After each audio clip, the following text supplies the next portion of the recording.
your attention to the Jumbotron again. Every study into the matter shows that abortion is largely an issue of poverty.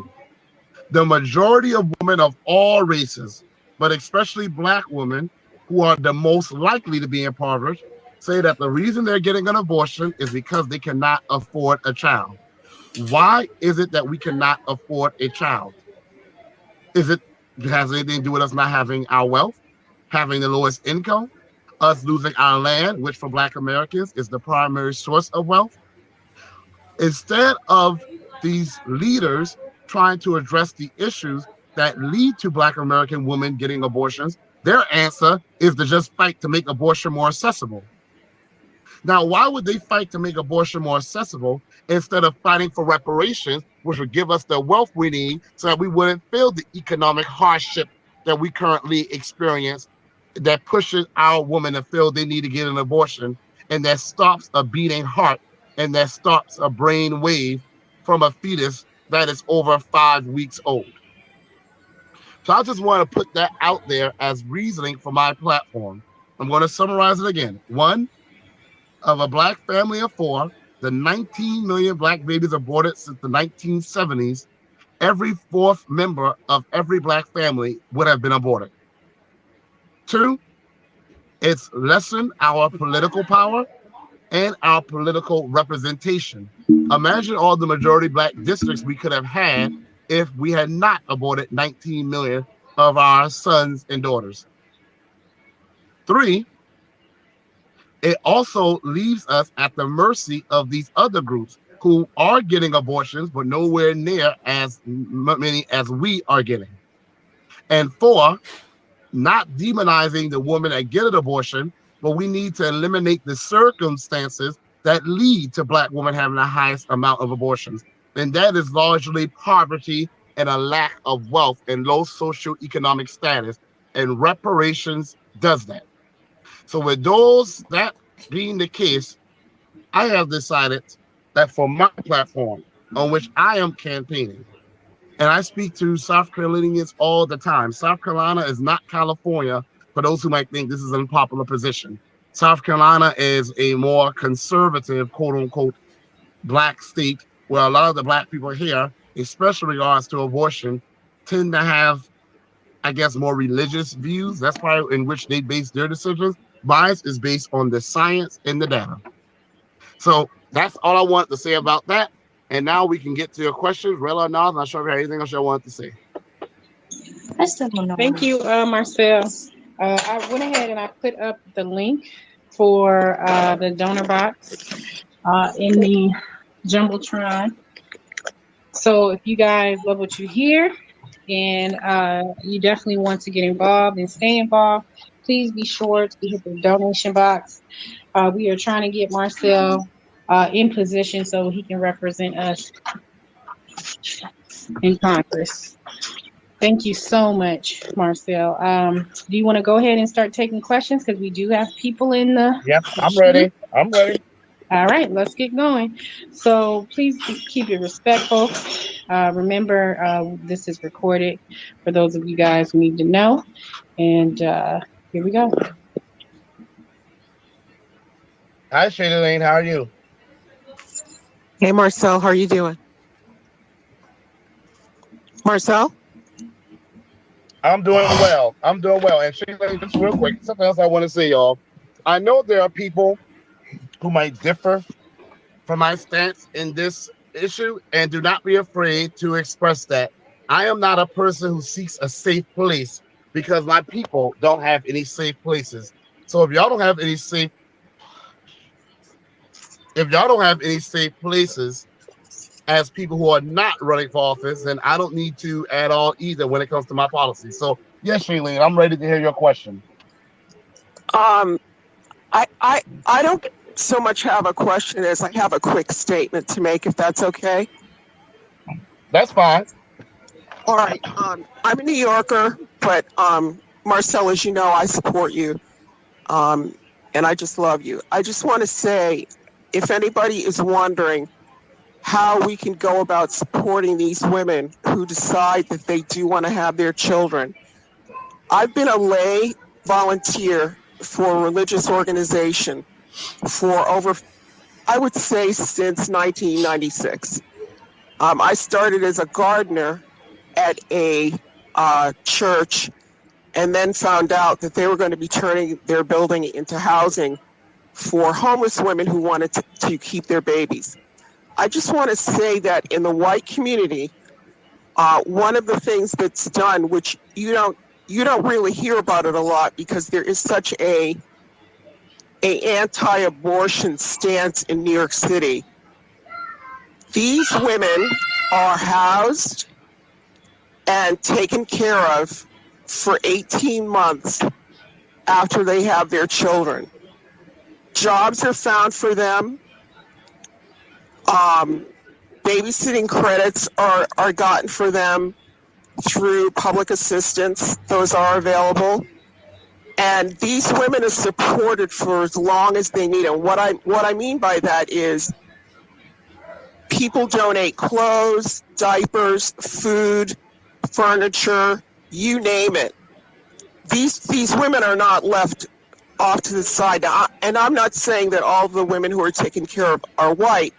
The women, some are white and some are black. But that's something that we could look forward to doing too.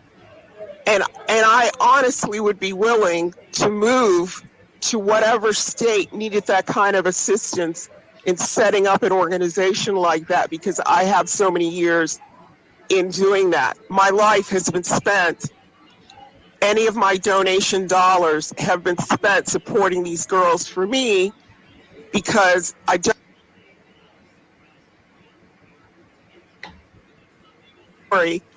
There have been times where I've paid the rent for these girls. I have bought furniture for these girls. I mean, there are things that you can do that, like, you might not realize that table you're going to give to Goodwill might be a table that a mom needs because she's not able to have breakfast with her kid in the morning. So just going forward, like, let's just think outside the box and know that there are these organizations that do work that help women who want to keep their babies. And the only thing, they might already have like 3 kids, and the only thing that they think of is, how am I going to pay for formula for a year? If I could just get formula for a year, I would be okay. If I could just get diapers for a year, I would be okay. I wouldn't have this abortion. And I'm just telling you, these are the stories that these girls and women tell me, that they wouldn't have even thought of having an abortion if they knew that there was some way they could support their babies for 2 or 3 years going forward, because then they already know how to get through childcare. Some of them have childcare at their jobs, or sometimes we just help them out in finding childcare. And I know that this sounds simplistic, but I'm just telling you from my own experience that it is doable. And perhaps if just our people could all just come together, and it doesn't have to go through a church, it could just be, I'm not a religious person. I just happen to work through an organization that's attached to a church in my volunteer work. But it's just heartwarming. Some of these children that I've been at the births of 52 babies. 3 of them were sets of twins. This year, 2 of them are entering their first years as freshmen in college. I see them all every December at Christmas. We have kind of a get-together where I take them out. We go ice skating at Rockefeller Center. That's not like the only thing I could afford to do for all of them. Like, to see these children that, like, I held when they were being born, and I've watched them grow up. It is just, and they're not even my kids. It's an amazing, amazing experience. And I'm really proud to say that I'm able to support a candidate like you, Marcel, because it's very few people know that I do this, because the few times I've ever brought it up, they look at me like I'm crazy. And I just believe that, like, everybody has the right to choose, but I also believe that if there's a mom who wants to have that baby, it's our responsibility to help her out. And I just want to say, as I'm just getting emotional thinking about it, but I just want to thank you guys so much and tell you all that I love you. And that's it. I'm out. Peace. Thank you Thank so you. much, Lady Lane. And I want to say something. I have a bit of a cough, so excuse me. You were saying that a lot of things are doable, and that's the thing I wanted to focus on as well. So I had an interview with Breonna Joy Gray, Bernie Sanders, former press secretary, for the 2020 presidential election. And she was like, so you just want to take away a woman's option for an abortion? That's it, not change the economic reality? And I said to her, I just sat on this panel with you for an hour telling you about my policies to change the economic reality. Reparations is going to change the economic reality. Okay. And because as Black women are the most impoverished, we know why Black women are the most impoverished. Is reparations an anti-poverty program? No, we deserve reparations whether we're rich or whether we're poor. But the fact of the matter is that Black women inherited poverty from their formerly enslaved ancestors, the same way white women inherited wealth from their ancestors who received government policies that put billions into their families, such as the GI Bill, the Homestead Act, and the Social Security Act. But reparations is one part of it, y'all. I also do have universal policies on my platform that this country can do right now. Government provided quality child care centers. Okay. Other countries do that. Maternity leave for the mother and father, 2 years or longer. Other countries do that. America's one of the few. I think America's the second developed quote unquote nation that doesn't do that. A livable wage.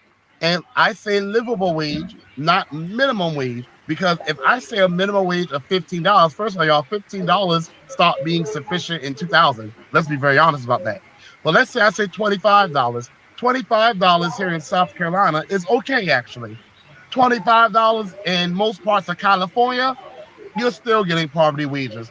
So to me, every state should have a livable wage that corresponds to the needs to at least afford a two-bedroom apartment in that particular state. A livable wage.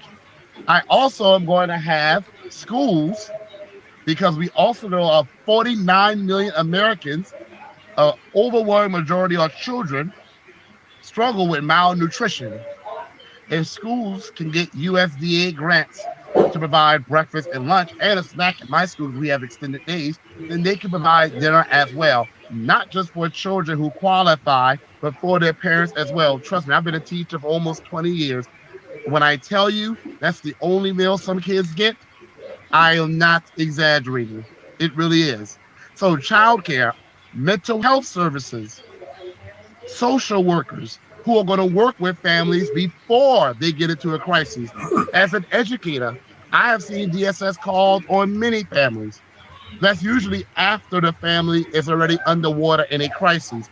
My plan is to infuse more resources into the Department of Social Services and into schools, of course, so that families can get assistance before they fall into a crisis, before their kids have to be taken from them, before someone is hurt or they are impoverished. So my plan is to change the economic reality. And I'm going to say something here that might be controversial, not just for Black women, but for Black men as well. Because I know people like say, well, abortion, that's a woman's issue.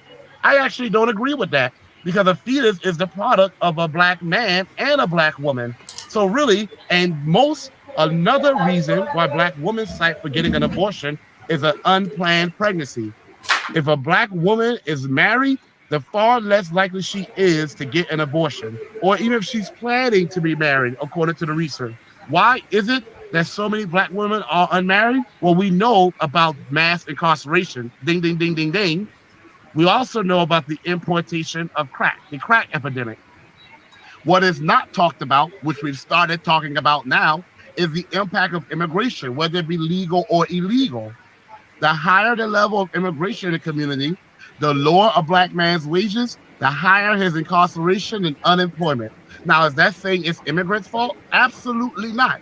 Ultimately, it's the federal government's fault to sanction anti-Black racism, but immigration has not been a positive force. So thank you, Shady Lane. And yes, all those things you mentioned, another aspect of my plan that I don't think y'all heard me speak about much is I do like the idea, and catch your jaws when I say this, James Clyburn. Yep, I know, shocking, right? I don't like the 10-20-30 plan. One, it's an anti-poverty plan. Okay, he tries to sell it as reparations. It's not. His own website said it was mainly going to help white people. So for him to lie and try to sell that as reparations for Black Americans, freedmen who are the descendants of American slaves, is disgusting. But I do feel poverty overall needs to be fought. I don't feel, though, that his plan, which stipulates that a person or an area has to be has to have a 20% poverty rate or higher, which is really high, by the way, for 30 years or longer to get just 10% of federal funding, that is ridiculous. You might as well go ahead and have the people die. How many people are you going to live to see the resources come if they got to be poor that high of a level for 30 years? There is some wisdom in his plan. There's some wisdom though in Tim Scott's opportunity zones. Here's where I don't like them. Tim Scott's opportunity zone has been shown to lead to gentrification, meaning you usually get middle-class whites who move to usually impoverished Black neighborhoods, and they end up pricing out the people in those communities while they get the resources that was meant for the people there. I have a plan where the poorest communities will get federal funding, but not just anyone in that community. It will be residents that have lived in that community for 10 years or more. They will be the ones that get priority. They will get priority in regards to the funding. They will get priority in regards to training. That way, we won't have white people or even wealthier Black people or even wealthier non-white, non-Black people gentrifying our people out of their communities. Our people are smart. How many of us walk through our neighborhoods and we know exactly what it takes to solve the issues in our neighborhoods, but we don't have the money, we don't have the connections, we don't have the know-how? I bet you that's a lot of us. My plan is going to make us give us priority for the funding and for the training so we can start nonprofits to solve the issues in our own communities. It will empower us to solve the issues in our own communities, give us the resources, and also make us viable employers. So thank you very much, Shaylene. And next, Rilla, Nas, I'm not sure. Thank you so much, Shady Lana. I wanted to also thank you, and I'll definitely be getting with you on your in your inbox, because that is definitely something that I believe that all of us, especially as freedmen women, we need to start really working together with our men to develop a more cohesive system. So when Marcel does get into office, he has organizations that he can actually pour into. So thank you. Okay, we have you're welcome, beautiful. We have Raymond is up next. Um, how you doing, Raymond? Welcome to the stage. How y'all doing? I ain't know I requested, but I really just wanted to thank y'all for even posing this question, especially Kato, because this is something that really means a lot to me. Because me and my wife is actually in the process of having our first child, and this is something I've been speaking on. And I really want to thank Kato for even, or Marcel, for even just saying this is a whole, like, it's just not a woman decision. You know what I mean? This is impactful and situation with the man and the woman. And that when he said that, that really just made me really want to tune into everything he said, because he just said this on several platforms. And one of the pushbacks I always get when I bring this up when I was in college or just with friends, and they always like the man is not part of the situation. When me and my wife was going to see our doula and our midwife, they talked directly to her. So I had to speak up because I'm very sensitive to that. So when I was speaking up, they was like, well, this is ultimately her decision. And she stood there like, no, this is our decision, what we choose to do with our child. And then look on their face just showed you like, I don't know what the media or this system has done where it's just like the man comes second. Like if I wasn't even in the room, I think they would rather me not even be in the room, you know? So when Marcel posed this, I was like, I normally don't do this Twitter stuff. I had to get on here. I gotta hear this and hear people's perspective. And I saw one sister say that really rubbed me the wrong way because I always hear it in the comments say this is a woman's thing. and men should not have, we shouldn't have an opinion on it because it's a woman's thing. And I was like, see, this what always gets me because if it comes to like, say if a man is not in a child's life, we deadbeat fathers, we this, but if a woman go forward with an abortion, somehow she's still a queen. So I always tackled with that. Like how it's like a one way thing because I know some dudes who abandoned them. I come from a single parent, so I always got the whole you ain't, a deadbeat father if you don't step up and, take care of your responsibility. So I always saw that lane. But then I also know sisters that go get abortions for reasons that they don't even, how they try to say, well, the reason why I'm having an abortion because I got, assaulted or something like that, or what they put in the media. But a lot of sisters I know that had abortions because kids got in the way of them getting money.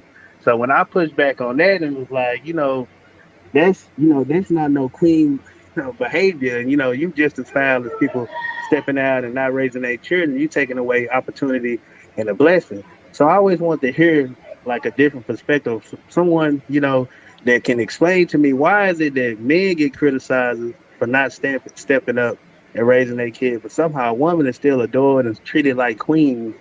We're going forward with taking the opportunity of life from a black child, a black community. Really, that's something I wanted to hear. Thank you, Raymond. So, first of all, y'all, if you are here right now and if you have the means, the donation link is up there. Thank you, Raymond. I want to say again, I know everyone's not going to always agree with me and everything. Like I've always said, though, I've always felt a leader should always concern themselves not with what is easy, not with what is popular, but the only concern a leader should have is what is right. So, and I am going to do right by our people, freedmen, Black Americans. And I have seen something that has killed 19 million of our children. Oh, hell no. And yes, the media is controlled by a lot of white rich people, and especially white liberals. And like I said, I want someone to please give me some feedback on that. These same white liberal women, Becky and Karen's and Jocelyn's, who go out and protest and say, my body, my choice. If they are so pro abortion, why are those abortion clinics not in their neighborhoods? Can someone answer that for me? I want to answer that, somebody. Can somebody tell me if they are so pro abortion, why are 79% of Planned Parenthood clinics in Black neighborhoods? Shouldn't that be in the white liberal woman's neighborhood, the feminists? They're in our neighborhoods. If they are so pro choice, and they know that abortion is an economical, political choice. It's a choice that has been made to neglect Black Americans, the Black man and the Black woman, that most Black women have said, I'm aborting this child because I cannot afford another child. Why is that same energy from those same white liberal women to make sure that Black women get the resources they need so they can keep their child? Could it be that these are just the same attitudes that their ancestors had who were feeding our Black children to alligators? Could it be that they are have the same attitudes of when they were tearing fetuses out of our woman's body? Could it not be that same disgusting attitude? Because if they were so pro-abortion, most of the clinics be in their damn neighborhoods, and they will be having a lot more of them. As it stands now, though, white women have the least amount of abortions out of white women and Black women. Black women are five times higher the rates of abortion than white women. And yet they have mind wash of our people and they're thinking that abortion is some do or die issue for us. No, the do or die issue is economics. It's because of economics that Black women are aborting their children. Instead of them treating the issue, they're just trying to treat the symptom. If abortion is mainly a manifestation of poverty, then why don't you do something about poverty? No, instead they say, let me make abortion more accessible. Anyone's ever seen the movie The Hunger Games? In that movie, The Hunger Games, I forgot which one. I remember one of them, they're in a room and it's like some poison berries there. And that's the only thing there for them to eat. So they are either going to have to fight to the death or kill each other.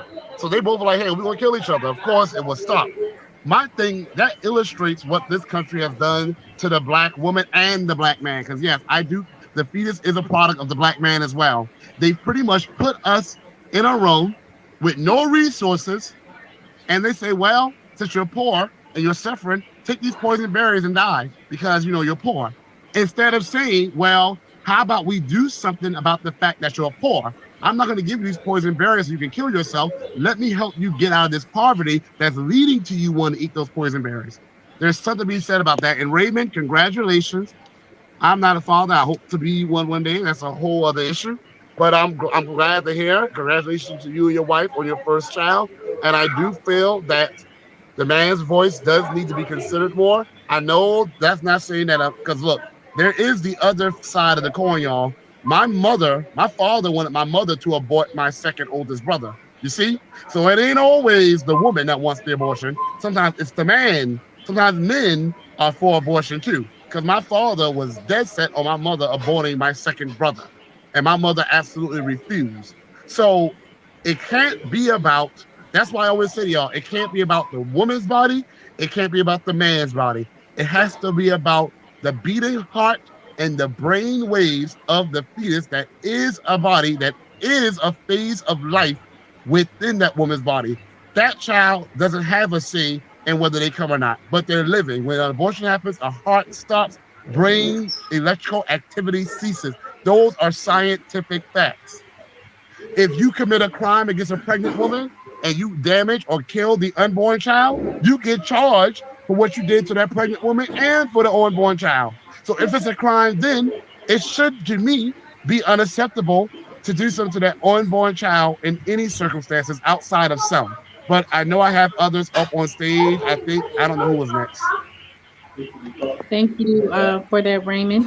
Hopefully, we got your question answered. We had next, I believe, oh, I think they dropped off. So I see Michael and then I see Aji. So Michael and then Aji. Hey, Brother Marcel, thank you for taking the question. I want to get some actual questions. I support everything you do. This is the first time I actually sat, listened, and heard you, so I will be supporting you financially. I have friends that live in your state, so I am concerned about, the progress. If you can just give us an update on, how well you guys are doing. Looks like you're doing so that we could work toward it. I 100% agree with every point you said on this issue. Uh, and just real quick, in your state, a friend of mine told me that just from what you were just saying, uh, there's a situation with, yeah, I guess a couple had was the male had threatened his pregnant wife, or not wife, but his girlfriend's life. I guess first he wanted her to have an abortion. She did have two abortions. I guess the third time he told her not to have the abortion, and she had it anyway. He got mad at her, and then I guess the fourth time she got pregnant, and he told her, I guess she wanted to abort it, and she said she wouldn't abort it, and he's threatening her on the internet and stuff. So she had to flee. So I was concerned about the messaging because I understand because of the relentless propaganda, and we know about the eugenics society, we know about the state sanctioned sterilizations that occurred. We know that we have rich white people who have so much control over our conditions. They make people force people into decisions that people think it's their own decision, but it's really people knowing they're restricting you. Basically, they're sanctioning your community and giving you so many options, men so searching such options. I mean, they make the child support courts so punitive for the men. There's no common sense there. And they make it so punitive. Men are scared to have kids. And that someone's going to trap them and use the child as a weapon against them. So it's just like I think it's the messaging, and I'm just going to try. I don't want to be rambling too much, but the point is, I just want to make this last point, then I'll listen. Is It's like we need better messaging. We need people like you. You're more valuable to our community uh, in an office, but you're more valuable out of office. So the organizations that are built to support people like you, to give you a free voice, we need to be learning how, or be teaching each other how to organize to help you. So we need to even learn how to organize again so we can help reproduce you, so you can have more support. So this is the kind of questions I would like you to speak to. How do we organize, keep, just like the women had an organization up there in New York, but we need people like this. We need to reward them. So, this is the kind of knowledge that we need to learn. So that's pretty much all I'll say. Thank you, Michael. So, one, I want to say that, yes, I'm glad you mentioned the history behind Planned Parenthood, which is the largest provider of abortions. Margaret Sanger literally wrote a letter saying she didn't want the word to get out that they were planning to exterminate the Negro population. She literally wrote that. Now, there's some debate about what context in which she meant it. I don't see where there's a debate about context. She said what she said. And Richard Nixon and George Wallace, I have it up in the Jumbotron on the third bullet point. They supported abortion to notorious anti-Black bigots because they said it would, quote unquote, control, exterminate the Negro population. And we still think this is a coincidence with 79% of abortion clinics in our neighborhoods. What else? What resources are they trying to put in our neighborhoods? Think about all the doctors and leaders we could have had that may have been aborted and we would never know. So, Michael, what I want to say to you is the messaging for me is on two prongs here. One, it is from an economical, political point of view. The fact that the overwhelming majority of Black women who get an abortion say it's because of economic hardship. So it's not like Black women want to get an abortion. The economic circumstances make them feel as if they have no choice but to get one. And why do we have those economic hardships? Again, because we do not have reparations. On that same line of thought, it is also the scientific aspect of it. I don't need to debate with anyone if a fetus has a beating heart, which it does, and electrical brain activity, which it does. And if you abort it, the heart stops beating and the electrical activity of the brain ceases. That is alive. Okay? I had a friend who's from Venezuela who was arguing me down, saying that the fetus is not a human. It's just, I don't know how he explains it. So I said to him, you just had a son. I said, what was the first thing you showed me of your son within the first 5 weeks? Was it not an ultrasound? Was it not sonar patterns of his heartbeat? I said, would you dare say if someone was to stop your son's heartbeat that he was not a human? We just have to look at things like this in a practical manner. And I make the connection between the fact that we've lost 19 million babies. Look at the political power we could have had that we don't have. Look at the majority Black districts, which we could have easily elected on cold Black leaders that we could have had that we do not have. So that's the message I'm going to pursue with that. And y'all, I want to say, I'm not afraid to take on, look, if this was a Congressional Black Caucus member, they'll be sitting here saying, oh yes, every woman has a right to her own body. Every woman has a right to her own body, while Black babies continue to be aborted, while these other immigrants are coming here, and they're encouraging them to have children so that they can get birthright citizenship and stay in this country. Do we not see the hypocrisy? You're encouraging people to come in this country illegally and have children, and then allow them to use those children to say that is the claim for them wanting to stay in this country, yet you are encouraging Black Americans whom you have yet to pay reparations to have an abortion. I noticed I'm noticing that little discrepancy there. Now, the Black population is still growing, but just imagine how much larger it would have been had it not been for abortion. And I tie that to our economic and political representation. We could have had reparations by now, probably, because if the census undercounts us by 12 million, and it says 50 million of us now, and then we would have had that 19 million, we would have been over 100 million strong. Over 100 million strong, an unstoppable political force. But it's okay. It's not too late to right the wrongs that have been done. Oh, Marcel, can I say something since I'm actually the only womb on the stage, if it's okay? That's fine, yeah. So the biggest thing I believe, in my opinion, as a woman with a womb, is that there is no policy that actually protects us protects us and our partners when we do have children. The mental health aspect. I think the last person that was on stage, he was asking about, you know, trying not to rephrase it the way he did, but I think in a sense he was really saying, you know, there's a mental health aspect there when you're talking about having children. And there really is, because the medical field and I think the medical industry is so messed up to the point where we don't even have enough mental health support in regards to repairing our families, which reparations would help that. Reparations would, I think, help us put in place programs or systems that would surround a mother or a father getting ready to have a child, whether you're responsible or irresponsible.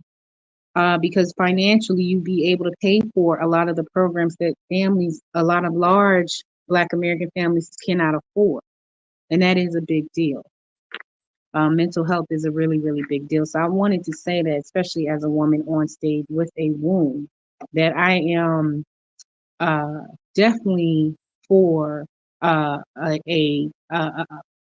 candidate like yourself that would be looking into ways to support both the woman and the man in regards to eliminating having abortion on the table. So yes, that is to me important. So Aji, you are next, and then we have Off-Grid. And Hey please, y'all, how y'all doing? I need more women to come on stage. So don't be afraid to come on stage and talk to Marcel. Please definitely come on stage. And I need more women and men to please donate if you have not yet. The link is up there. Let's do like one of those live telemarketing shows. You know, like if you're seeing this commercial, donate right now. Whatever you can donate right now, that'll be great. Like I was saying, shout out to y'all. Y'all have donated almost $10,000 in just a little over a month to my campaign. That is by far the best I've ever done, the best we've ever done. And that's doing wonders for me getting the reparations message out. So if y'all can donate, please. And the same way I'm standing my ground, this issue that might be controversial, and I'm doing it with facts. Y'all can believe I'm going to stand my ground like that in other areas. Aji, sorry. Hey, Aji, what's going on?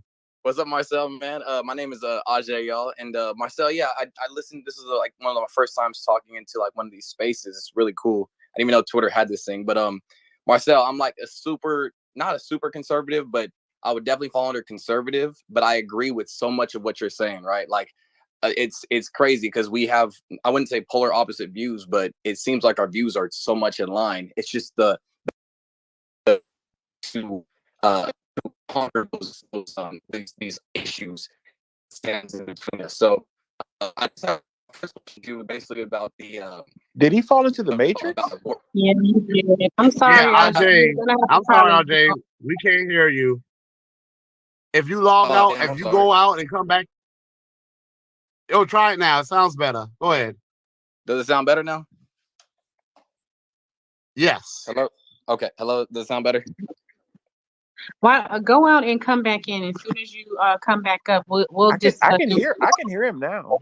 Can you? Can you? I can. I could. It sounds a little. Okay. Can you go ahead? Here. I'll leave and come back. Oh no, we can hear you now.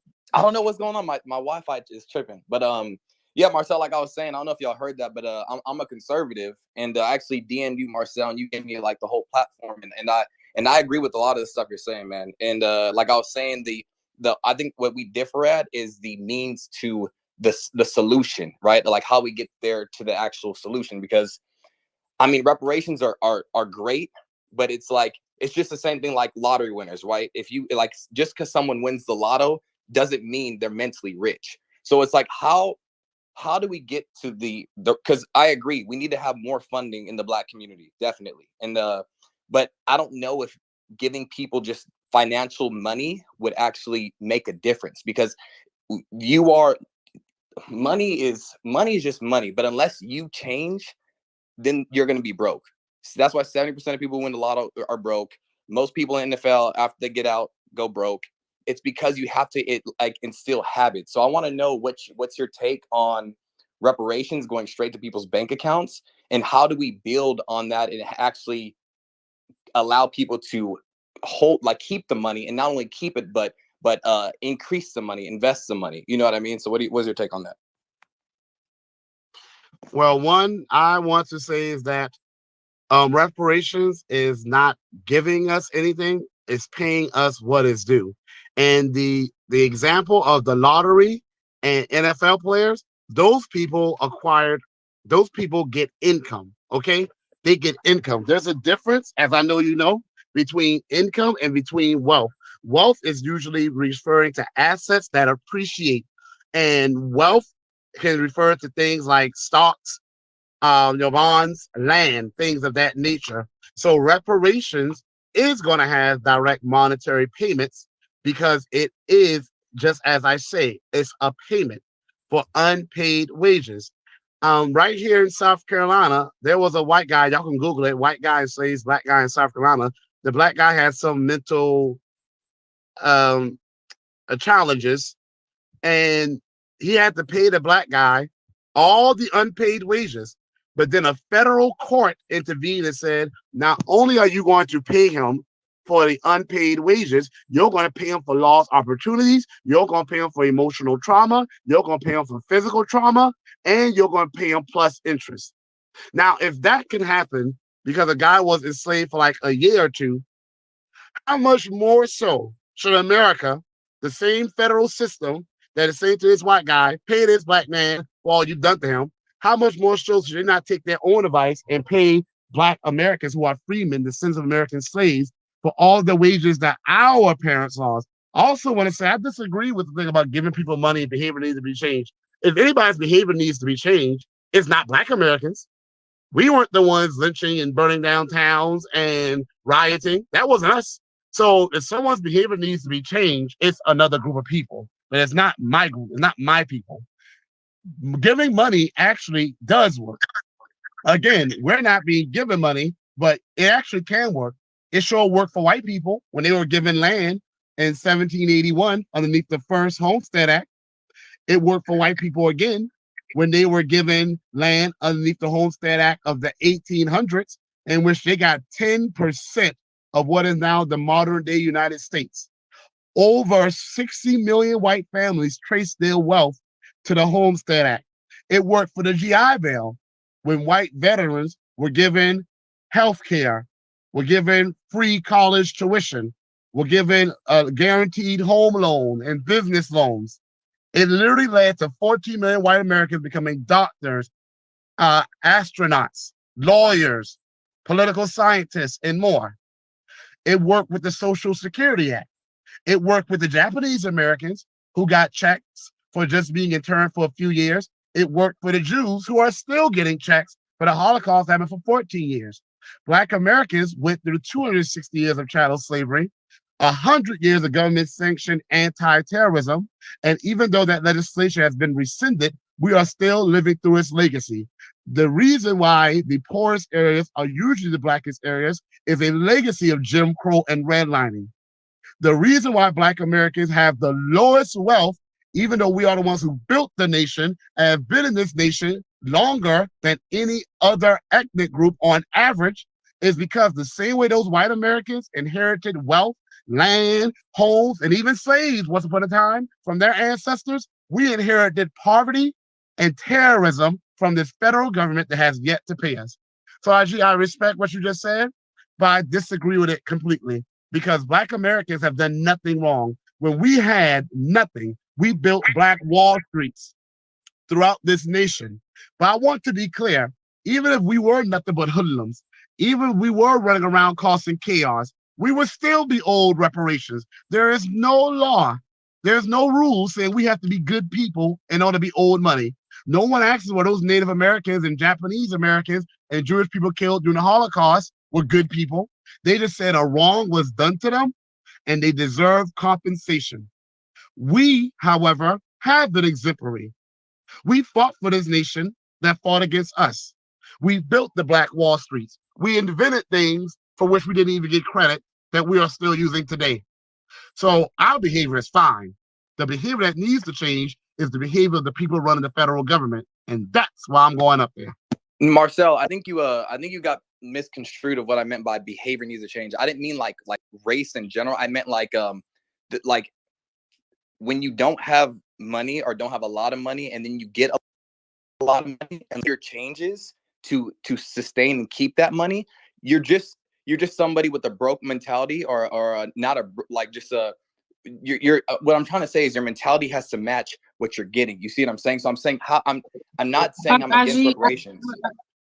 Hold on one second. Marcel, I just wanted to kind of say something real fast. So a broke mentality or someone who is getting money is actually spending money. You're what you're talking about is someone who needs financial support. Yes, so that's Right. what I'm saying is like, thank you. That is nothing to do with you giving them money, because the money can be given to someone and then there could be a system or something in place. And so what I'm saying is you can't compare the two if you're talking about a system that needs to be set around a person. And reparations would do that. It did do that for the Germans who migrated over to America.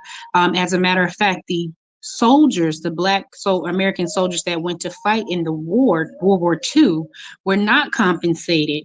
And they too came back along with not receiving the GI Bill and still hit a lot of pitfalls in their life. I am a granddaughter of a World War II veteran, and I can tell you from firsthand experience the struggles that happened to our family.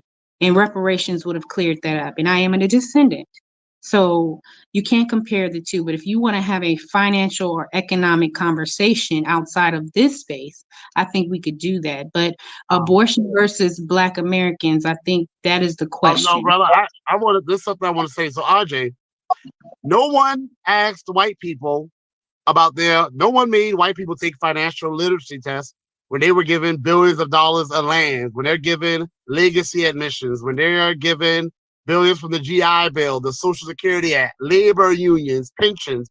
No one asked Native Americans when they're given reservations, land, their multi-million-dollar casinos, and they're given their payouts about their financial literacy. No one asked the Japanese Americans how good they were with money before they got reparations. No one went to the Jewish people who just came out of the Holocaust and said, you deserve something, but first we're going to train you with your money first. No, you don't go to a person who's hungry and say, well, I can give you some food to cook, but I'm not sure if you know how to cook. So I'm going to let you starve until you learn how to cook. Well, I'm going to teach you how to cook first while you're starving. No, you give people what they're owed. If I decide to take my money and I decided to, make it rain down some boulevard, I'm going to make it rain. That's my point. That's my right. But the fact of the matter is that Black Americans are actually the most entrepreneurial group in the United States of America. Our businesses are the most likely to fail because we usually have the least startup capital. And that's because we haven't gotten reparations. Not because we are not financially literate, but because we haven't gotten reparations. When we started Black Wall Streets, there was over 50 of them, by the way. A lot of us were illiterate, not financially illiterate. We didn't know how to read and write. And we still started booming neighborhoods to the point where anti-Black white terrorists said, if Black people if the Negro continues like this, they're going to catch up and surpass us within a few years. That was right after slavery. Now, Black Americans, on average, save more than any other ethnic group. Now, even if we didn't, that has nothing to do with the reparations claim. We deserve it. We gonna get it. But I do find it disingenuous when people want to say to us, well, y'all need to be financially literate or nothing's going to change, while other groups are getting payout after payout. You know who's not financially literate? These big people in these corporations. Because well, first of all, who caused the country to go into a recession? The same big real estate agents and these big corporations. When COVID-19 hit, the government had to give trillions of dollars out of thin air. Imagine that. Trillions of dollars to the airlines, to these other big nations, because they have spent most of their money in stock buybacks. So if anyone's financially literate, it's these white people who are in charge of these big corporations who have had money all their lives. So they leave it to their poodles when they die. And when they're here, they splurge and crash the economy. The only thing is the government is quick to give them money where it owes us. Can I speak now?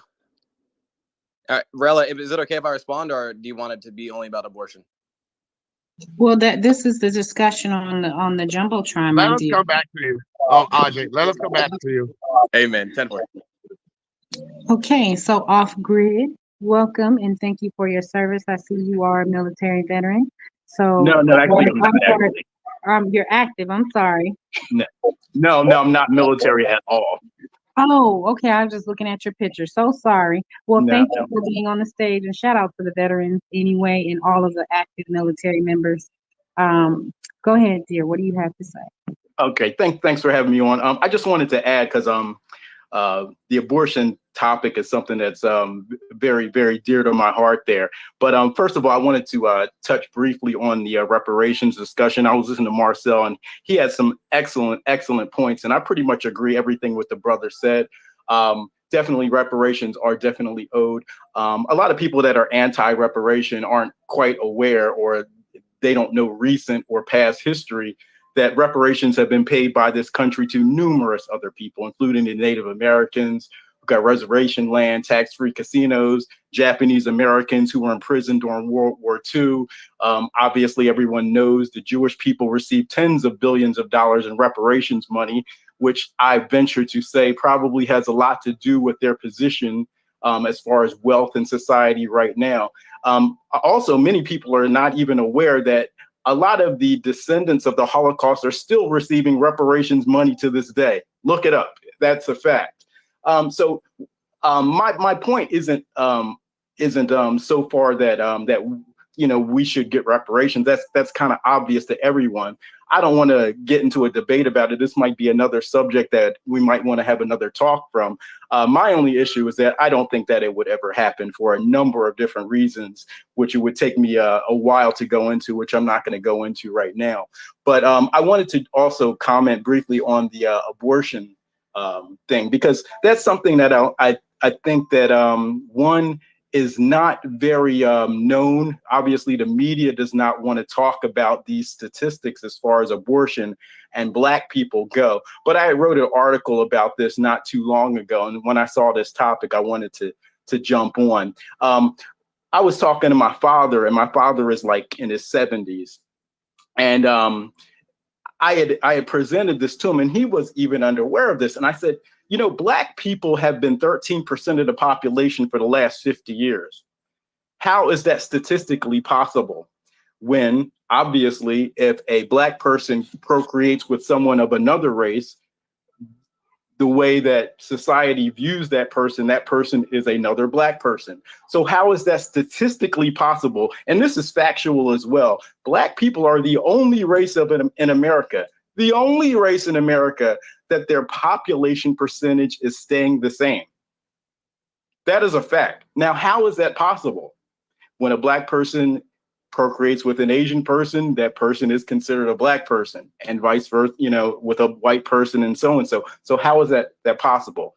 Well, if you research the facts as to what's going on with abortion, and I just kind of jumped on, so I don't know if a lot of these points have been brought up, but 80% of Planned Parenthoods are in Black communities. Another point that people don't realize, that although we're only 13% of the population, 35% of all abortions in America are by Black women. 35%. And another thing that we never hear about in the media as well, we hear about Black people having hypertension and murder rates and all of these things. Now, if you believe that an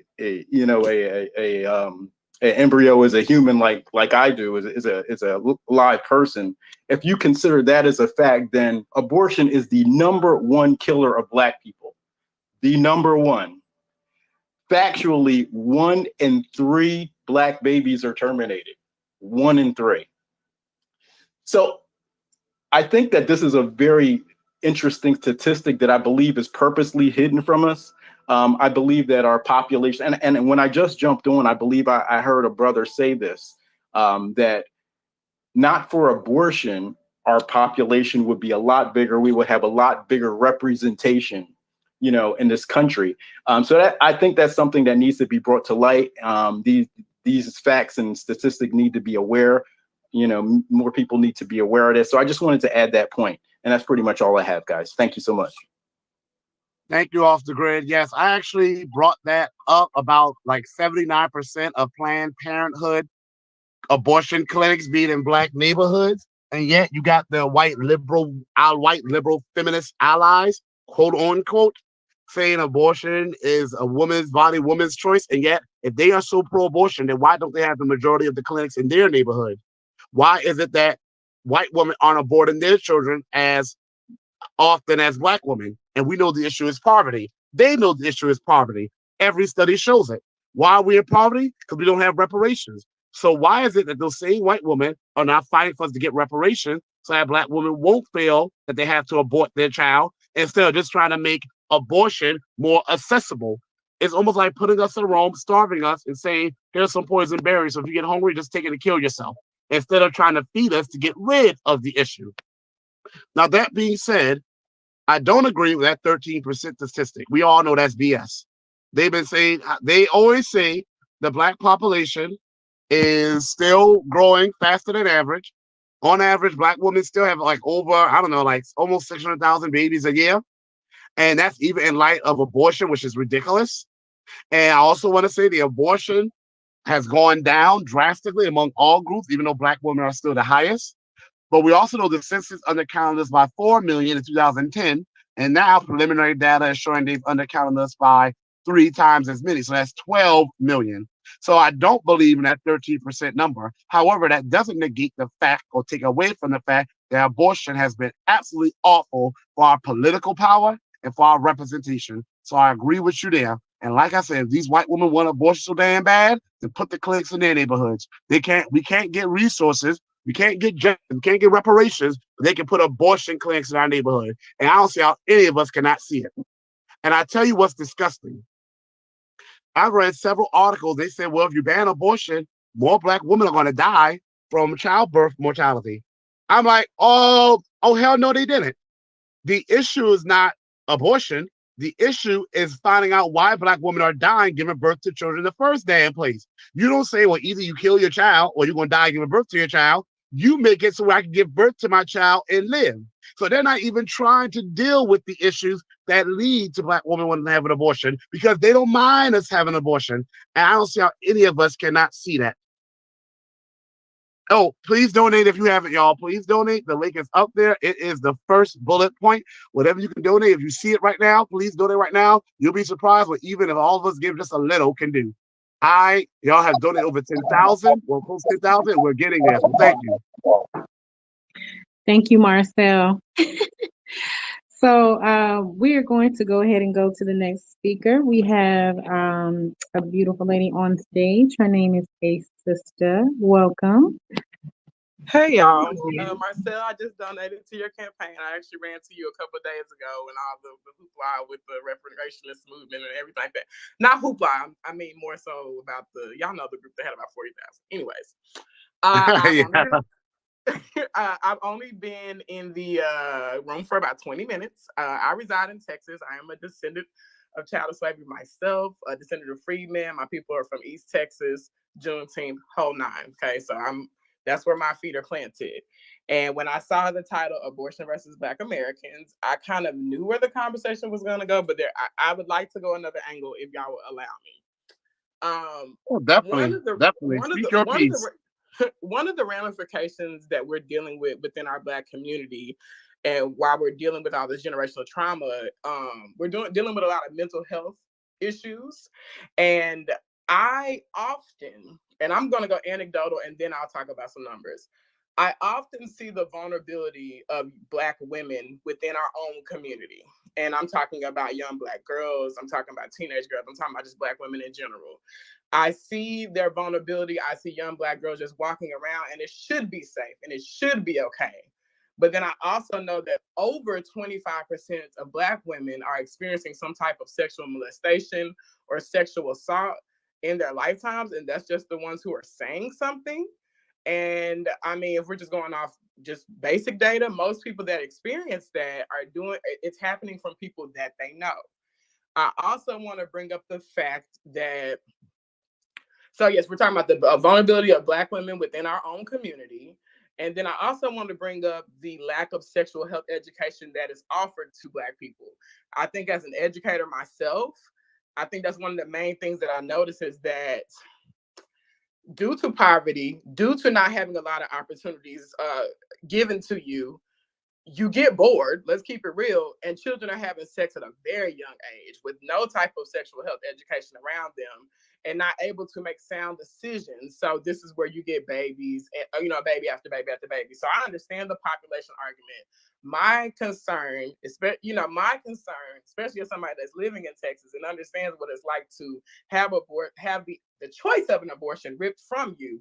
What is your stance on the vulnerability of Black women within our own Black community? And I'm pro Black. I'm saying this as somebody who just knows the facts, who has seen it, who's talked to other Black women who have been told to keep things under the rug and to be hushed and to be silent.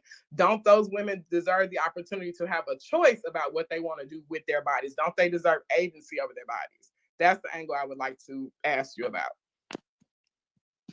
So one, yes, definitely. And that is why I said a part of my big platform is bringing back the Freedmen's Bureau. That's a part of my reparations package to be an arm of the government that's going to advocate for the needs of freedmen, Black Americans who are descendants of American slaves. I had I forgot her name is FBA Goddess, that she was upset about the thousands and thousands of Black women who quote unquote go missing and how no one's even looking for them. There's no attention being brought to their disappearance. And then I was telling her that here in my area, we had some young Black girls that were being snatched up by human traffickers. And I'm in a small southern town in no-name, swampy back road, South Carolina. So Black women definitely need to be protected. And I told her, and the thing is, there's so many issues that we deal with. Because I say a lot of them do deal with poverty, but all of that is rooted into government-sanctioned anti-Blackness. Government-sanctioned anti-Blackness, which this country has yet to compensate us for. So the Freedmen's Bureau is going to serve as an arm of the government to aggressively deal with any issues which is impacting our population, whether it be wage discrimination, whether it be sexual assault and sexual abuse of Black girls and Black boys, because I too am a survivor of sexual abuse as a young boy. And I feel that it truly, I'm not going to say irreparably damaged me, but in this life, I'm never going to be over it. And I feel it robbed me, or I want to say, interrupted I don't know what my natural development would have been had it not happened. So I definitely sympathize with that. And I do mention that there are certain circumstances where an abortion is necessary. Now, I'm not going to go down a long list and say what those circumstances will be because each situation has to be judged on its own merits, but it's going to be a medical decision. If the woman's life is in danger, usually when a doctor has two people who are slated. Body. Oh, yeah, hold on. Well, usually when a doctor has a decision between two people who are going to be a donor recipient, they usually make the case based on medical stats of who will be the most viable. And obviously, in that case, it'll be up to the woman if she wants to risk her life to give birth to the child. Also, even when a woman is pregnant, it's not until the 6th week that the embryo starts to have a heartbeat and starts to have electrical brain activity. So before those 6 weeks, it's still really just a cell in development. Now, as far as a child of a woman, of an abuser, someone who has abused a woman, I take the stance that you can't punish the sons for the sins of the father. So while the abuser deserves to be held to the full extent of the criminal law, the child's life should not be ended because of what the man did, because the child really had no saying in that. But what So that's about my position on that right there. but what about the mother's risk? And I'm not just talking about the risk of while she's trying to deliver her baby, but I'm also talking about the mental health risks. We don't talk a lot about postpartum depression. We don't talk about what women's bodies go through having children. And I guess my only concern is, and I'm still gonna support you, and I'm gonna pray about it. I'm gonna do a little research on how I really feel. I'm very pro women having agency over their bodies and the choices that they want to make. All women do not desire to have children. And there are women who do desire that, and they will forge forward with our population numbers. But I don't know. I just feel like no matter what some woman has gone through, I think we should really be considering that they have the choice. Now, are Planned Parenthoods are they over I know they're in a lot of Black neighborhoods. I get that it might be too many, but at the same time, I just don't know if I don't agree with anyone making a decision about a woman's body except for that woman. And I don't care if she's 12, 14, 24, or 44. She should be able to say what she needs. And whether she could safely deliver or not, she might not have the desire to. That's my only concern. So my other point is that healthcare is a big part of my platform. And one of the things I mentioned for the Freedmen's Bureau, the first look into, is the child mortality, the childbirth mortality rates for Black women. Because of all this talk about Black women need to have a right to an abortion, a lot of Black women want to have children. And it's not talked about how when Black women want to have children, they're dying at 5 times the rate as a white woman just to give birth to a child. And our children are more likely to be born underweight. I also want to say is that, and this may not be a popular statement, but this is my stance on that.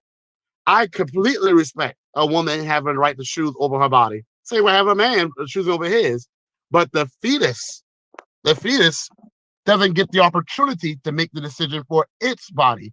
And yet it has a beating heart and it has electrical brain activities. I know Malcolm X once said the least protected person in the world is a Black woman. And I agree, Black women are definitely one of the least protected. But I have to disagree with Malcolm X. Black children have been the least protected. Black children were born into a system of slavery and were fed to alligators. And whereas an adult may could have had the strength and even the agency to probably fight back and be resourceful, Black children were born into a hostile world, teared away from their parents at times, and sold off to God knows where to have God know what do done to them. They were used to breed each other, Black boys and girls. So I feel that Black children are the least protected. And I'm going to make sure that Black children are protected. And I'm glad, though, that you are willing to come here and have this conversation, though, because it is what I wanted to have. And I like to hear from people who don't, I'm not saying don't agree, but will make me think about things in a different way. I appreciate that. And I appreciate your, being open to the conversation. And yeah, like I said, I just donated tonight. And yeah, that's my only concern because I work in the hood. I see little Black girls and boys walking around by themselves quite a bit. We know why. So I'm not playing blame game, but that makes them extremely vulnerable. And I know the ramifications of that. But either way, I appreciate what you're doing. Hey, sister, may I say something real quick? I'm sorry, I got one thing I want to say. I mentioned this earlier, but you probably weren't in the room when I mentioned this part. Speaking of Black women, even young Black teenagers who get an abortion, the majority of them cite economics as the reason. Economics, which correlates with unplanned pregnancies. The more, if a Black woman is married to a Black man, or are they engaged or have a strong relationship, they're far, far less likely to get an abortion.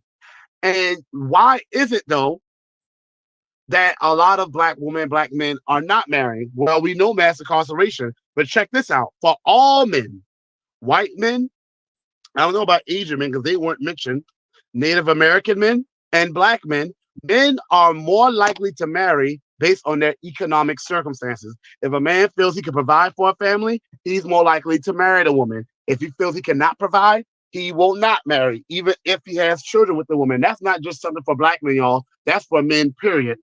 But yet, which man is the most impoverished? Black men. Which women are the most impoverished? Black women. And when I say black men and women, I'll talk about freedmen, black Americans who are descendants of those enslaved by the American government. So if we eradicate issues of poverty, which will be done by means of reparations, reparations is not an anti-poverty program. We deserve it whether we live in poverty or not. But it will do away with poverty, because a large reason why we have that, in part, in fact, because we did not get the wealth that we were due. That will eliminate all the reasons. But I thank you for that. And Rella, I don't know who's next. And thank you for donating. Anyone else? The link is up there, the first bullet point. Stop it. Stop doing that. You're the candidate. Okay. So thank you, everybody. Thank you, Marcel. The link is up in the Jumbotron. Please go to marcelforcongress.com. The choice is yours. Definitely donate. So that's marcelforcongress.com/donate. Click on the link above. And we're going to go to... Let me say something real quick. Yes. So one thing that I was curious about, and probably why we don't hear this that much, is because it's probably a very personal thing. But, what is the mental impact of a woman who is in dire financial straits, or, doesn't have the support she needs, and then because of that, she's forced into an abortion? Like what? Like, you know what I'm saying? Like, I mean, I understand someone who makes a decision. This is what I'm going to do. I want to do this. But what about the people who are forced into it because of circumstances? Like what happens to someone like that over time? You know what I'm saying? Like, how do they develop? You know what I'm saying? Like, because I don't know. Like, I think I've seen this randomly where, like, some women, like, they don't forget that, that abortion that they had, the ones that didn't want to do it. So what happens to those women? I think that's a very valid point to bring up. And, women in my own circle still deal with that. And so you're right. That lived experiences definitely has ramifications on their mental health. Absolutely. And it puts them at risk. Even after economics, even with their economics being intact, that experience. And I like sister, I have had people in my immediate circle who still talk about the trauma that they go through after having an abortion. And it puts them at risk from conceiving later on. So that piece is very true. Thank y'all for sharing. I was just really interested. Thank you, Nas, for asking that beautiful question. Definitely a big question. A sister, thank you so much for bringing some much needed light to the stage. We're gonna go with Jasmine, and then we're gonna go to Afro, and I believe we have. She's gone. I think we got I keep saying his name wrong. Ajay. Did I say it right that time? Yay, okay, he gave me 100. All right, so welcome, Jasmine, to the stage. How are you, beautiful? What would you like to say? I'm good. Thank you guys for inviting me and allowing me to speak. I agree with a lot that's being said on both sides. I just think that coming from a woman's point of view, you get more support because at the end of the day, it is our bodies, so we should have the right. But giving the information, I feel like with all the programs that will come out, the numbers would get low, but we shouldn't necessarily pitch it as, or like look at it as rights being taken away, because that's what makes us hesitant. You know what I mean? Because as a woman, we are indifferent. So it's not up to you to be able to tell me not to have not to choose to have an abortion.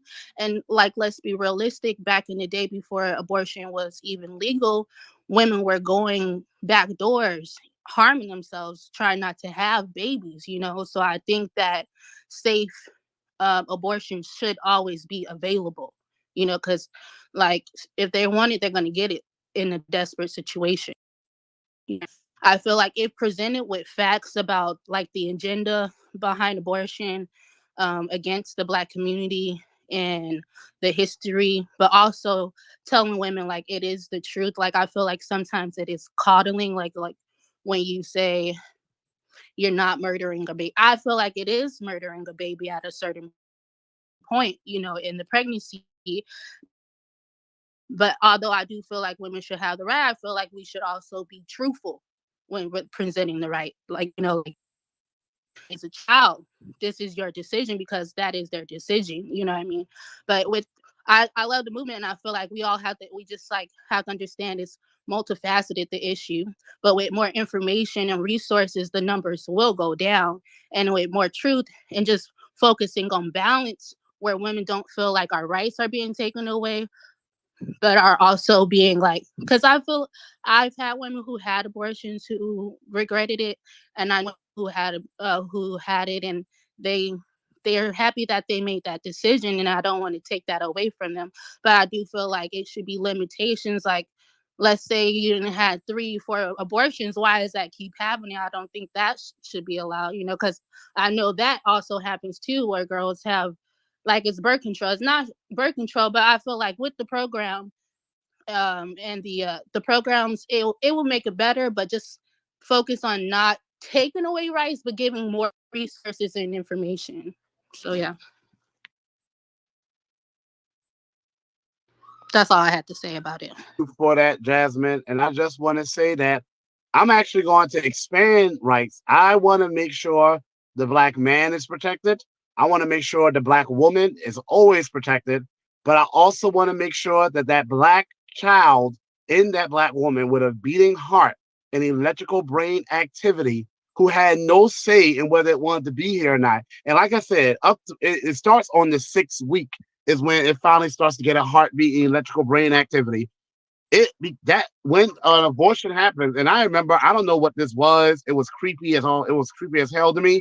But my former stepfather was watching something about abortion, and it was like a documentary about abortion, and they showed one happening, and you literally saw the fetus heartbeat like stop, gradually just stop on whatever the monitor was that they were using in the clinic. And that's why I'm like, wow, so that is literally a heartbeat, electrical brain activity. So I want to make sure that all of us are safe. And I want to say, y'all, again, the Black pop, I think there's some blown out fears about us going extinct, which is to me ridiculous because we're not even counted correctly. I don't care how many times we want to forget that. I'm always going to bring that up. When the census doesn't count, they undercounted about 4 million 2010. Now 3 times that, supposedly in 2020, which is 12 million. But the Black American, the freedmen population, grew by 49%, okay, from 2010 to 2020. But the Black immigrant population soared. Okay, it was far, far higher growth than that. So we're going to be sitting here keeping our population numbers low. And then they're going to say, well, who are we going to give reparations to? Most Black freedmen aren't even around anymore. Ain't going to happen on my watch. But is there a way y'all for them to add a line to like our census when we do like census counts and things? Can they add a line that says immigrant, Black immigrant versus like? Is that possible?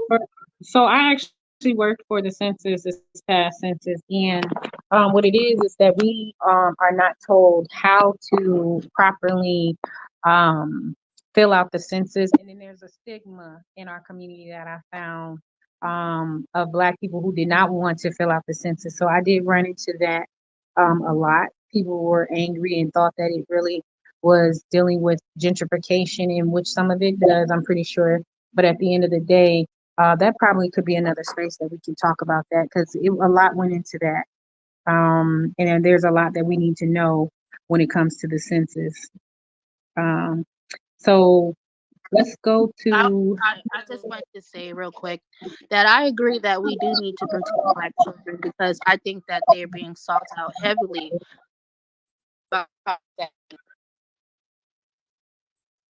Thank you for that, Jasmine. I think you probably want to probably go down and you can come back up. You're in the matrix a little bit there. We're gonna go to Afro. Hello, Afro. How are you doing, my brother? Welcome to the stage. What up, brother? What up, Nas? What up, Marcel? Love y'all. Hey, I Afro. just Love want you, to man. say something. Yeah, I just want to say two things real quick. First, when I grew up, like I was raised Baptist and Christian and all that, so like very anti-abortion and all that. When I got older, I started to kind of like open my kind of perspective about it a little bit more. So kind of now my perspective is like this. It's like you can get an abortion in a case of like rape, in a case of like a medical emergency, and then with a female should be able to choose within those 6 weeks by herself, and then after those 6 weeks, it should be up to both parents to consent if they still want an abortion. That's kind of how I feel now.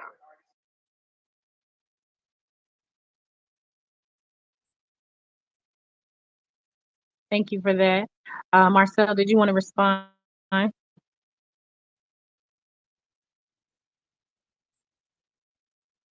Is Marcel in the matrix?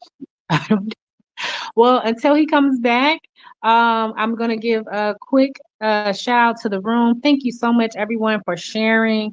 We have a lot of people coming into the room. I really appreciate you guys hanging out with us this Friday night. If you are loving what you hear thus far and you have an opinion or information that you would like to share, ask the candidate, Marcel Dixon, a question, please hit that request button. We'll probably be on probably for another maybe about 20-25 minutes. I'm not sure. But there is the donation tab up top, marcelforcongress.com/donate, and you guys know what to do from there. Let's see if we can try to get Marcel back in the room. And while he is doing so, sister, do you want to go ahead and speak your piece, and then we'll let Michael go? Wait, what? One thing I was concerned is that if he's also going to be campaigning with a pro-life, ticket or perspective, could he consider in the correct zip codes where we populate in the hoods, access to birth control, accessible birth control, as well as sexual health education. And this is more anecdotal evidence. I went to school in the. Okay, hold on. So now you're gonna have to hold that question because that's a definite response question. So that's not a statement. Okay. Hold on 1 second. And also we missed Delaney, and then I think she disappeared. So we're gonna move people down after their original question, and it gets answered. We'll move people down. So just so that we don't lose track. Yes, because I was trying to get her, but she dropped off. Do we have Marcel back? Marcel, are you back? I sent an invite to him to speak. We'll see. Okay, so I saw him come back up. Well, actually, let's see. Should we have Michael say what he wants to say in the meantime? We can. Go ahead. Yes, go ahead. Yeah, I mean, I just wanted to. I noticed that I enjoyed the women speaking, just listening to their perspective. I would hope more sisters come up to give their perspective, because I know, especially on this issue, we have decades of messaging that kind of pits us on different sides. And I do think that this issue, it's going to be a progression. So I think, the messaging, that's why I was concerned about the messaging. I don't know if Marcel can hear, but I would, in general, that all of us, because we're all influencers, I believe, maybe we could just look at the long game and kind of changing this narrative, because, we should go with what we agree. I believe more of us would like healthier and happier families together. And it's no one's losing any rights. I think that's a good probably a good spot to stay on, and so people are not feeling like uh, somebody is taking rights Well, away. I don't know. I don't know if it's a feeling or a fact. It's not a feeling. It's Let me say something real quick. Y'all have to understand, South Carolina again is not California. It's not even as I want to say. I don't know. I don't even like these progressive because you ain't supporting reparations. You ain't no progressive. South Carolina is a lot more conservative when it comes to things like abortion. I think I heard Eric Afro Dow mention about the Baptist influence. The Baptist influence is strong here. Trust me, this is not, I'm not in California where people say, my body, my choice. I'm in South Carolina where people think, I can't believe you would kill a God's child, or they used to take our children from us, and now you just gonna kill our children for them. Trust me, South Carolina, I'm telling y'all, South Carolina is a lot different from other states. And I know my state, but even if this was the unpopular position, I will still have it because, like I said, I want black men to live. I want black women to live, which is why I'm focusing on black women and these high rates of childbirth mortality. I'm focusing on medical anti-blackness. That's why I was saying, a sister, I'm bringing back the Freedmen's Bureau because there's just so many issues that we are going through that will have to be dealt with on a case-by-case basis. We're going to need an arm of the government to address them. By the way, this current president can do that now. By the way, y'all know that, right? He can literally start the Freedmen's Bureau right now. It could be an executive agency. He could put it underneath the Department of War, Department of Agriculture. He could put it underneath any executive agency he wants. That's the whole other story. But I want black children to be protected as well. And too often, it's the children that suffer from the decisions of the adults. And in this case, the child's life gets ended. And that is when that child has a beating heart and electrical brain activity, and by all means, it's going to be a healthy delivery. That child deserves to have a chance at life as a toddler, as a child, as an adolescent, as an adult. I want to make sure that black children are protected too, and that our population continues to grow. And we're not sitting here boarding ourselves into extinction while all these other groups are coming here having children, illegal immigrants coming here having children so they can stay, and we're going to be at their mercy even more. And I'm going to have more white people telling me that black America is only 12% of the population, so y'all have to work with other people because that's what they're waiting for. Now, thankfully, that's a lie, but I'm never going to let it get to that point. And a lot of black, I don't care if they were or not, but even black activists like Fannie Lou Hamer was completely against abortion. She saw what it was, black genocide. And Fannie Lou Hamer was a woman who was sterilized against her will. And she saw that abortion was going to be a tool of white America to do damage to our population. And she was right. I'm not sure who's next, y'all.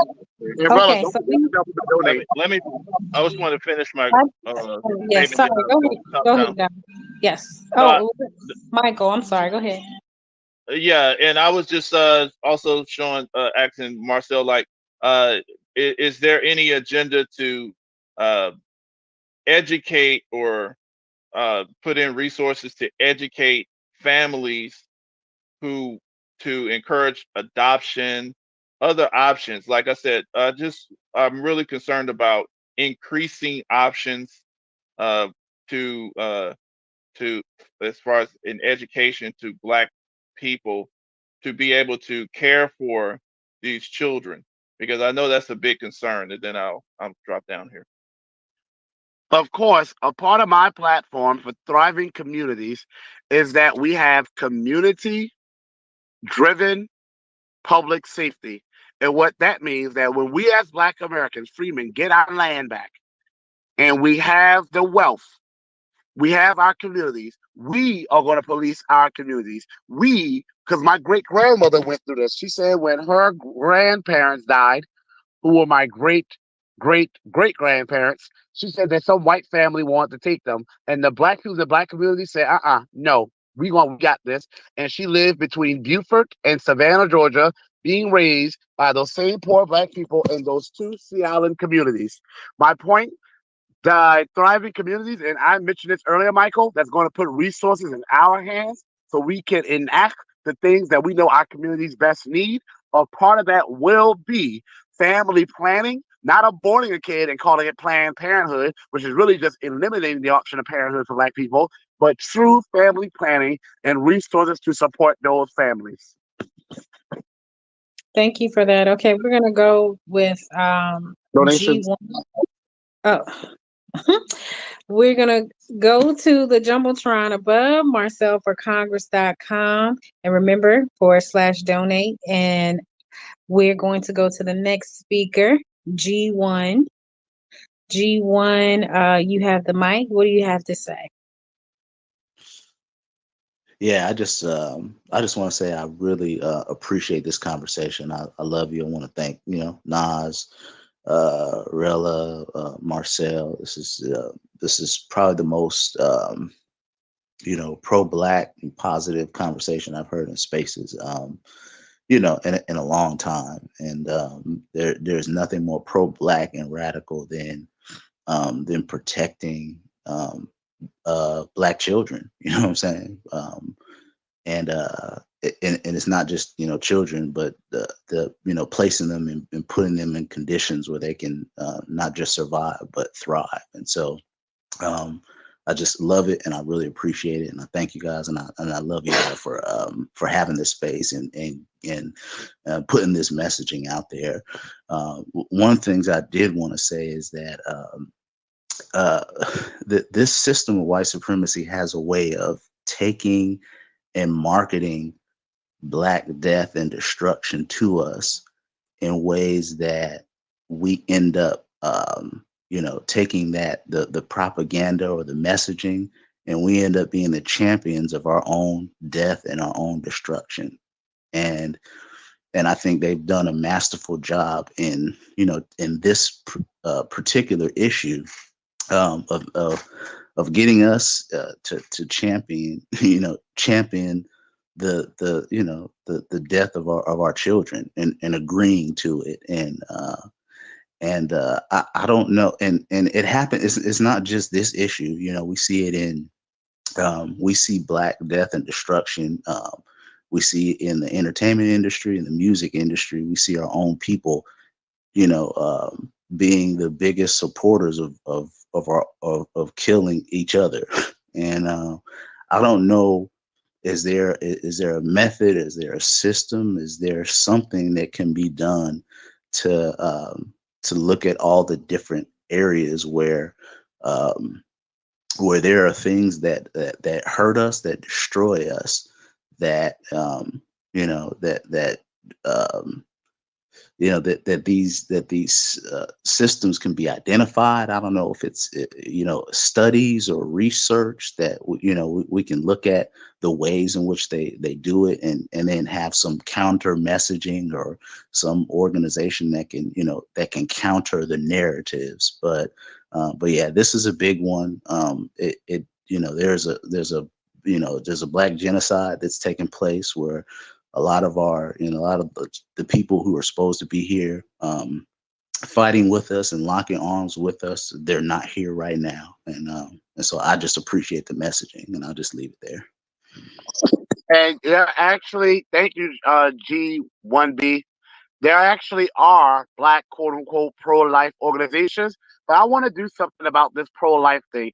I don't like the terminology pro-life. Well, I don't like it in the way it's used now, because people say the Republicans are pro-life. They're not. They're not. The Republicans are pro-birth. Once you get here, they don't give a damn about how you live. If they were pro-life, they would support fixing the poor infrastructure in a lot of the districts and states in which they are over. They would support funneling resources into schools. They would support reparations. They would support a livable wage, a higher minimum wage, quality free childcare, free education. The Republicans are not pro-life. They're pro-birth. Because the same damn Republicans who will sit there and talk about how the Democrats are bad, which they are, because they want us to abort our children, are the same ones who will sit there and defend some rotting cop for killing our child just because he was listening to a cell phone and they thought he looked like a 69-year-old man, but she was really a 17-year-old boy. So the Republicans are not pro-life. I'm pro-life. The Republicans are pro-birth, and that's how I wanted to start referring to them. But G1B, there's plenty of data out there. The data out there shows that I don't see how any of us can support abortion for our people. It was really a measure to hurt our population. Now, I do want to respond to what Jasmine said. I had a lady say on my Twitter thread that if you don't do it in the clinic, they do it in the alley. Meaning that if you take away a safe abortion from women, they just going to go and do it in ways that are dangerous.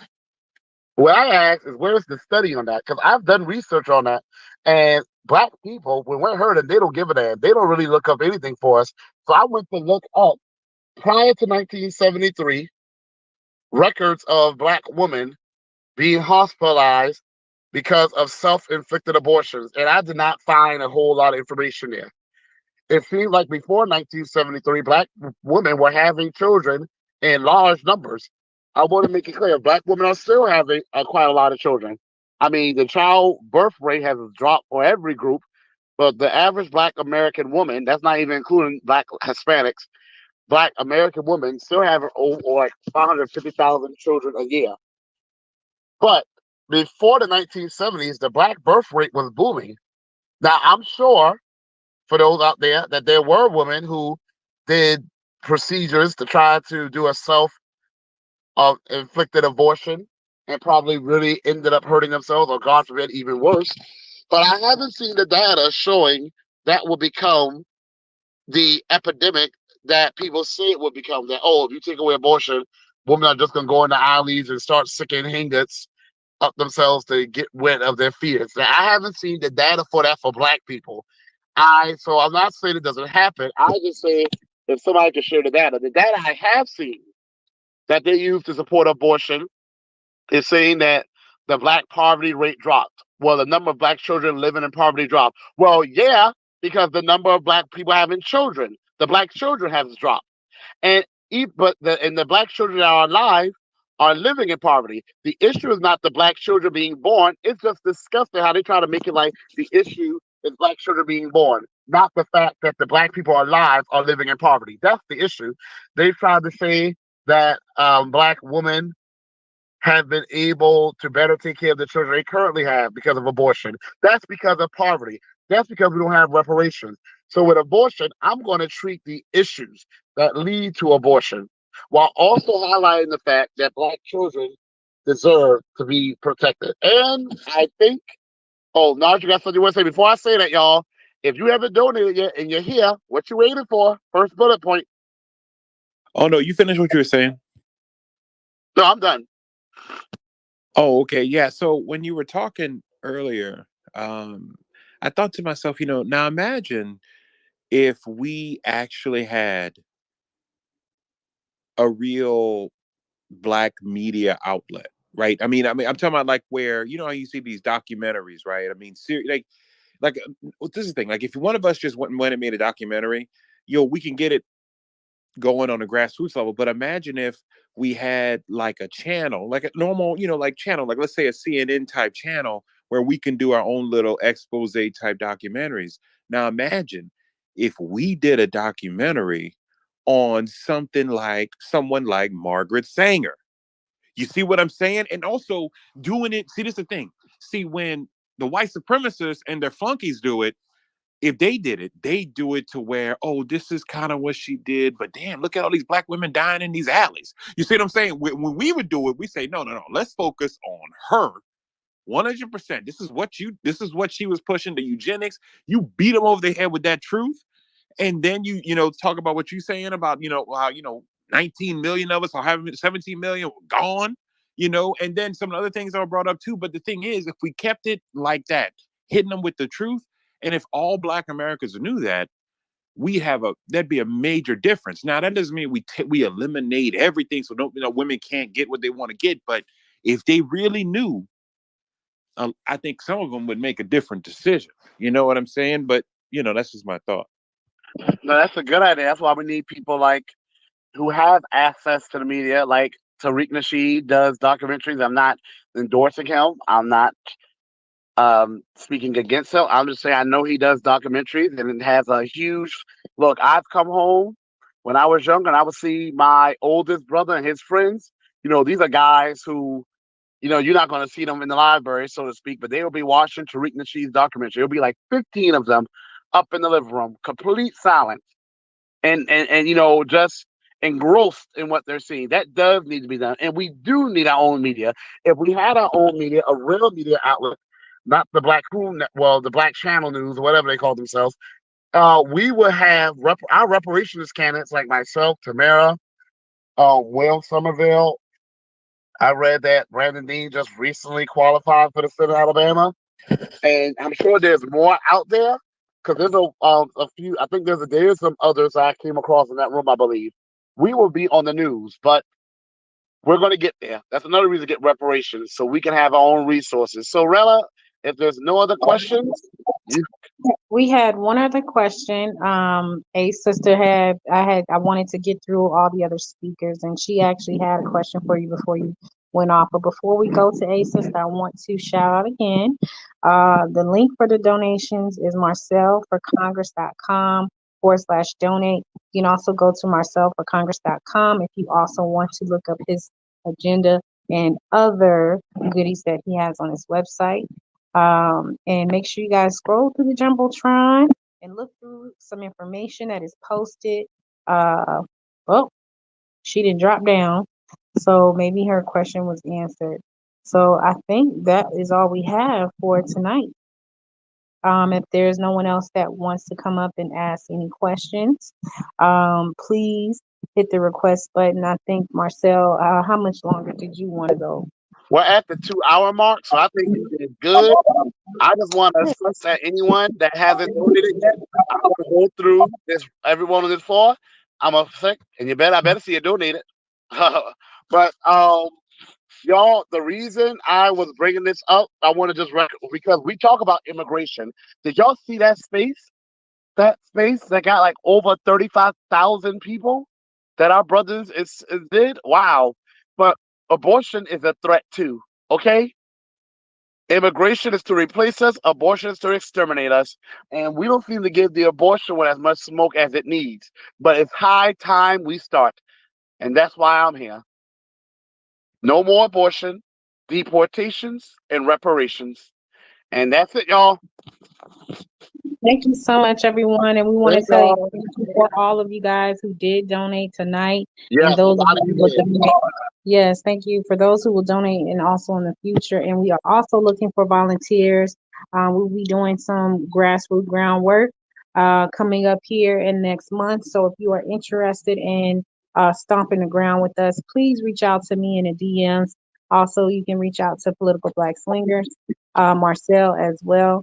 And Nas, thank you for being a wonderful host as you always are. Yes, And thank you, Marcel. y'all.